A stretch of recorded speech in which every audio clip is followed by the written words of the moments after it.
ওকে বারবার করে বলি ওই রাস্তা দিয়ে দোকানে যাসনি, দোকানে যাসনি। আমার কথা তো শুনবি নি।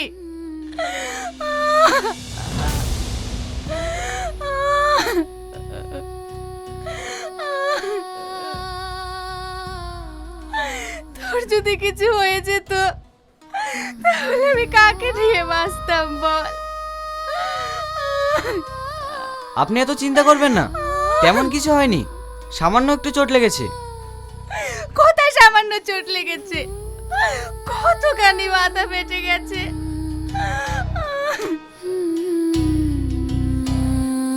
হে মা, আমার কিচ্ছু হয়নি, আমি একদম ঠিক আছি।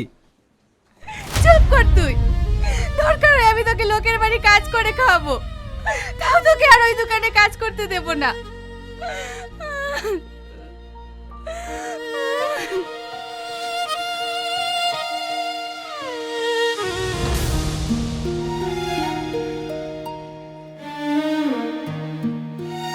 এখানে যে ওষুধগুলো দিলাম সেগুলো টাইম মতো খাইয়ে দেবেন। আজ রাতে একটা খাইয়ে দেবেন, বাকিগুলো কালকে। ক টাকা হলো ডাক্তার বাবু? 300 টাকা।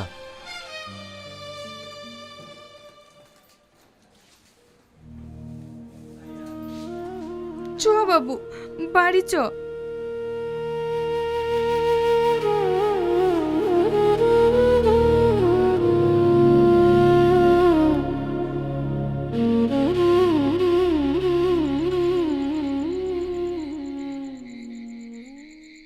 ওগো শুনছো, সাথী এখনো বাড়ি আসেনি। কি এখনো বাড়ি আসেনি? না, সে বিকেলে বাড়ি থেকে বেরিয়েছে, এখনো ফেরেনি। সেই বিকাল থেকে সাথী বাড়িতে নাই, আর তুমি আমাকে এখন জানাইছো? আমি ভাবছিলাম হয়তো ওর বান্ধবের বাড়িতে আছে, সেই জন্যে। চুপ করো তুমি। মেয়েটা কোথায় গেল, কি করলো, কোনো খোঁজ রাখবে না? 7 দিন শুধু ঘরে বসে থাকা। তোদেরকে কিসের জন্য রেখেছি আমি? খাওয়ার লেগে, শরীর চর্চা করার লাগি? একটাও কাজ না তোরা। এ আজিজ যা, যেখান থেকে পারবি যা করি পারবি, যত লোক লাগেলি যা, সাথীকে এক্ষুনি বাড়ি নিয়ে আয়। ঠিক আছে আব্বা।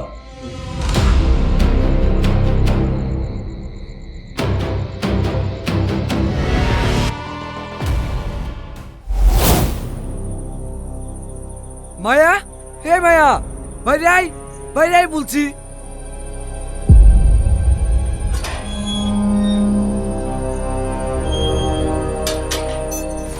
কি হয়েছে বাপ? এত রাতে কিছু বলছো নাকি? মায়া কই? ও ঘরে শুয়ে আছে, কিছু বলবা?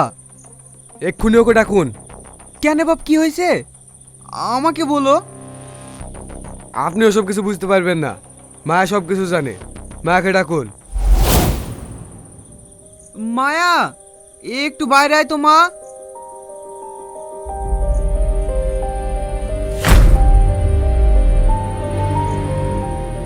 সাথী কোথায় আছে? ভাই, আমি জানিনি। তুই কিন্তু আমাকে ভালো করে চিনিস। আমার রাগ হওয়ার আগে যদি তুই না বলিস, তাহলে তো বুঝতেই পারছি আমি কি করতে পারি। ও কোথায় গেছে আমি সত্যি জানিনি। সাথী কিছুদিন আগে বলছিল রোহন বলে ওর একটা ছেলেকে খুব ভালো লাগে। আমি এতটুকুই জানি। কোন রোহন? ওই যে মঞ্চাচার স্টেশনের দোকান আছে, ওইখানে রোহন কাজ করে। সাথী ওকে খুব পছন্দ করে। ওর বাড়ি কোথায়? আমাদের গ্রামে যে বড় পুষ্করিণীটা আছে, ওর ডান পাশে ওদের বাড়ি।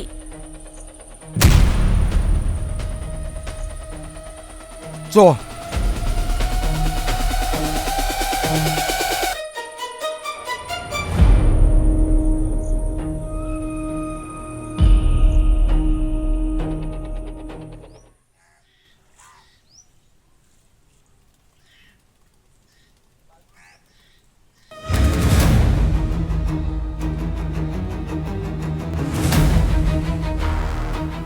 সাথী কোথায়? আমি জানিনি ভাই। জানিনি না? বোন কোথায় আছে আমার বোন? বাপ, ওকে মারো না, ও কিচ্ছু করেনি, ওকে দাও, ছেড়ে দাও ওকে, ও কিচ্ছু করেনি।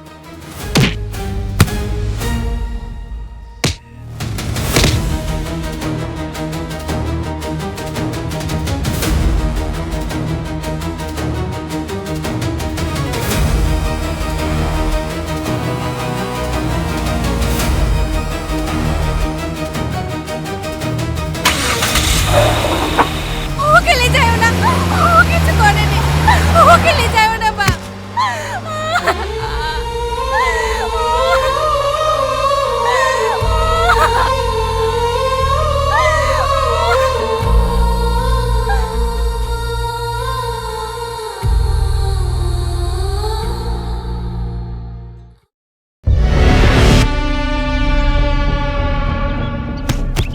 আব্বা, এই জানে সাথে কোথায় আছে?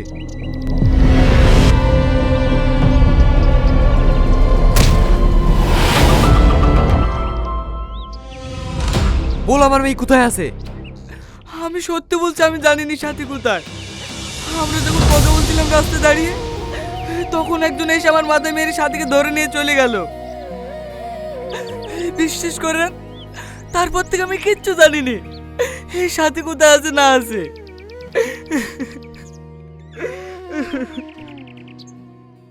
বাবু, একজন ফোন করেছে, বলছে সাথীমা কোথায় আছে সেটা আপনাকে বলবে। হ্যালো, সেলিম বাবু নাকি? চিনতে পেরেছেন আমাকে? কে বলছিস তুই? হ্যাঁ, তো সহজে ভুলে গেলেন। সামান্য আপনার বন্ধুর মেয়ের হাত ধরে টেনেছিলাম বলে পুরো গ্রামবাসীর মাঝে আমাকে জুতোর মালা পরে গ্রাম থেকে বের করে দিয়েছিলেন। মনে পড়ছে আপনার? রাকেশ, তুই কি চাস তুই? এত উত্তেজিত হচ্ছেন কেন সেলিম বাবু? একটু ধৈর্য ধরুন। তুই টাকার জন্য আমার মেয়েকে কিডন্যাপ করেছিস তো? তোর কত টাকা লাগবে বল, আমি এক্ষুনি পাঠিয়ে দিচ্ছি। টাকা? আমার টাকা লাগবে না, যেটা লাগবে সেটা হলো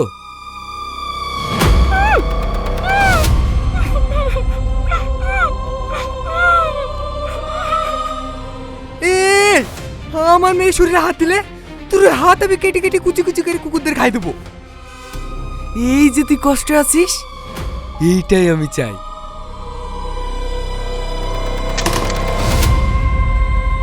তাড়াতাড়ি গাড়ি বের কর। আব্বা, থানা থেকে এসিপি ফোন করেছে। এসপি, যত তাড়াতাড়ি পারো আমার মেয়েকে খুঁজে বার করো, না হলে তোমার থানায় আগুন লাগিয়ে দেবো। স্যার, আমরা সমস্ত জায়গায় সার্চ করছি, আপনি প্লিজ একটু ঠান্ডা হন।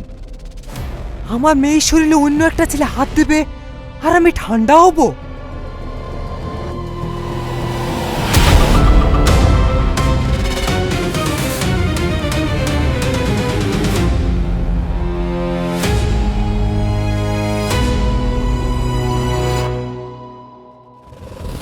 খাবারটা খেয়ে নে। আমাকে যদি তোমরা মেরে ফেলো তাও আমি খাবো না। খাবেনি? না, খাবো না।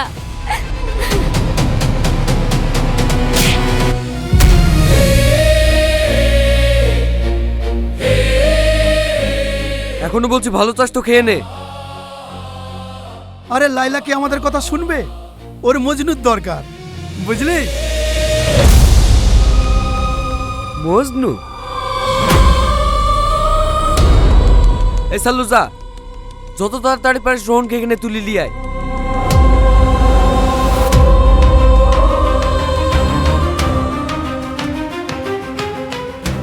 ওর মজনুর সামনেই ওকে আমি আজকে বিয়ে করব।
তাড়াতাড়ি তোর লাইলা খেতে বল, আমি বিয়ের জন্য রেডি হয়ে আসি।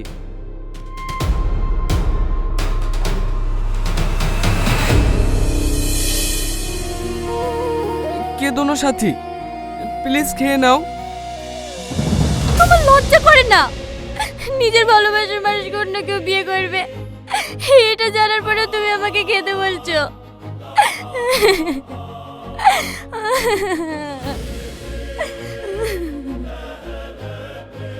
প্লিজ সাথী, খেয়ে নাও। আমি খেতে পারি, কিন্তু তুমি আমাকে খাইয়ে দেবে বলো। তোদের প্রেম প্রীতি দেখার জন্য আমরা তোকে এখানে নিয়ে আসিনি। ভাই, আপনি আমার হাতটা খুলে দেন। আমার ওকে খাই দেওয়া হয়ে গেলে আবার আমার হাতটা বেঁধে দিয়ে। এই ওর হাতটা খুলে দে, আর কোনো চালাকি করার চেষ্টা করবি না, চুপচাপ খাইয়ে দিবি। ঠিক আছে ভাই।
I love you too, Sathi.